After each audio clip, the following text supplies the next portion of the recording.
So let's talk a little bit about winter riding. So it's mid-January at the moment, south of England.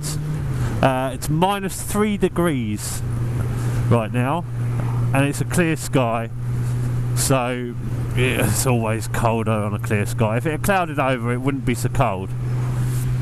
It tends to be the way it is. But if you look on the verge there, you can see quite a bit of frost. It's not too bad. It's now about 9:30, so it's not as bad as it was. But it's definitely, conditions are right for ice. I've gone past a few puddles already this morning, which are in fact full of ice.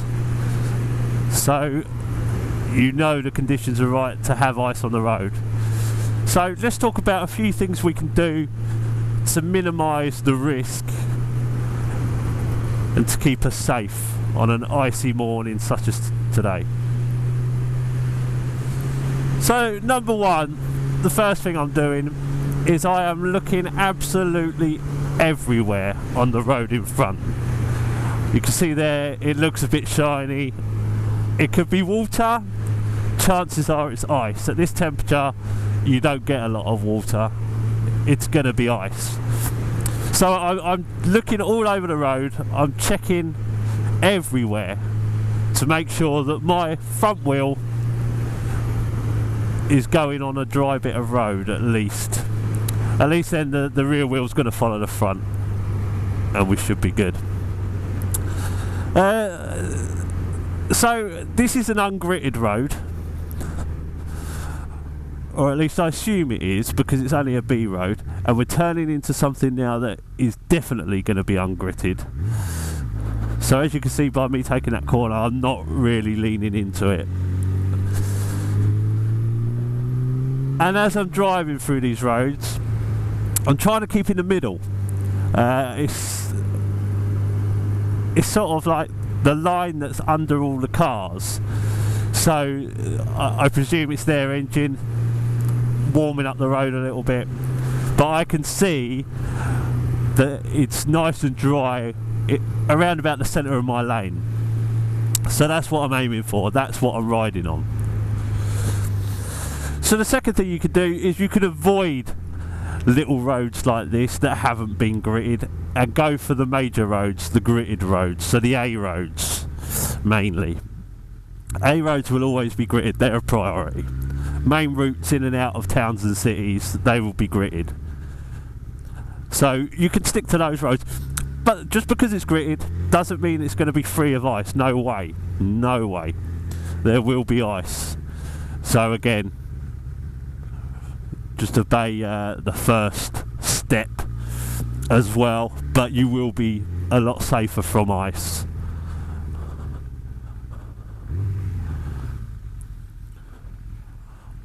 On a gritted road.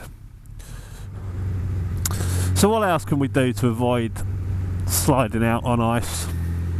Now, the best thing to do would be to avoid taking the bike out at all. That's the safest option. But sometimes it's necessary, you know. You can't say to your boss, I'm not going into work today just because the weather's dipped below -1. You've got to be expected, but then you can take public transport if you have that option.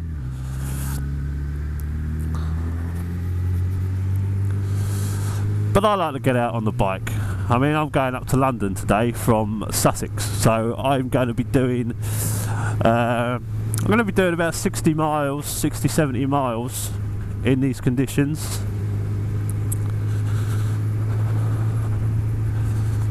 As soon as I hit the A27 in a minute, I should be alright, you know. The amount of cars that are riding on the A road, it would have been gritted. It's going to be fine, and it's going to be safe to do 60-70 mile an hour on a motorbike.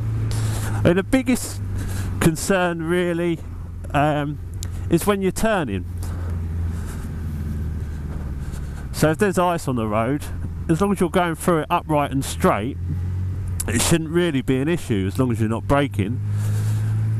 Your main issue is when it comes to taking a bend and there's ice on the bend. You're just going to slide right out. There's no avoiding it. If you hit ice as you're at a 30-degree angle on the bike, you're going to slide out. So here I can see that there's ice on the floor here.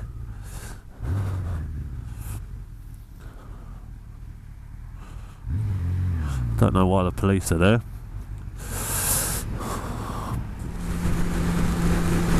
One other thing to remember, of course, is to avoid shadows. If you've got a tree or a sign or something overhanging the road and the shadow is cast onto the road, that's going to be colder than the rest of the road, which is in the sun. So it's worth remembering that, and if you can, avoid it. If it means going onto the other lane, maybe, as long as there's no oncoming traffic, then it might be worth doing that. Or maybe sit bolt upright as you enter the shadow and don't touch your brakes. It's worth remembering that's going to be colder than the rest of the road. The surface temperature of that part of the road cast under shadow is going to be 1 or 2 degrees colder. So there's just a thought.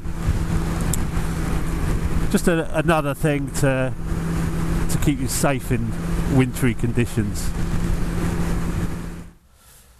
Yeah, winter's here, without a doubt. Oh yeah. Oh, these gloves are good. Not a bad place to sit. Or maybe not today.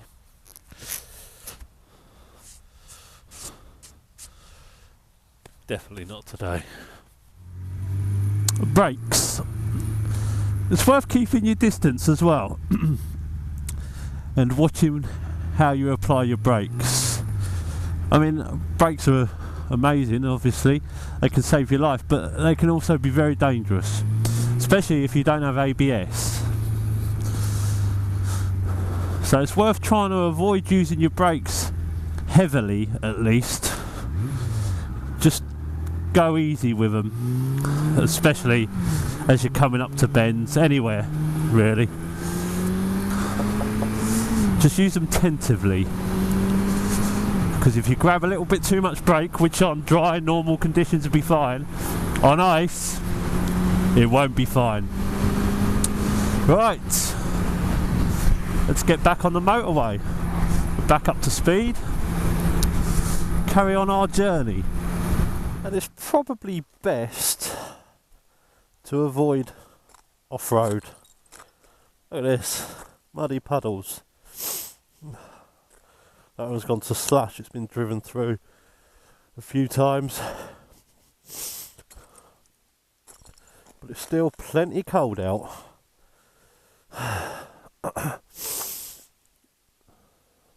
Whoa! Just slipped. Walking backwards, slipped on the ice. That I can't prevent when walking.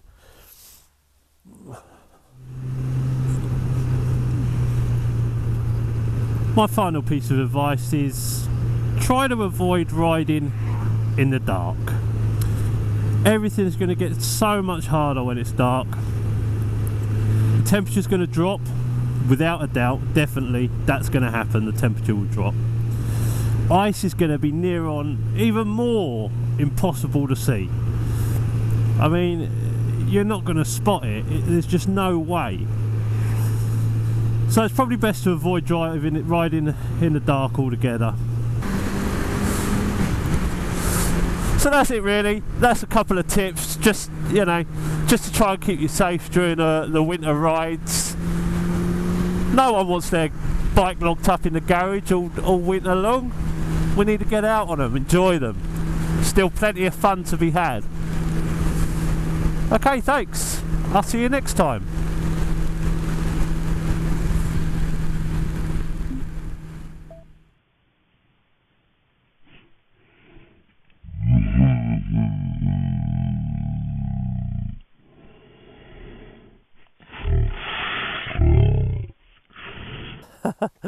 Walking backwards, slipped on the ice. That I can't prevent.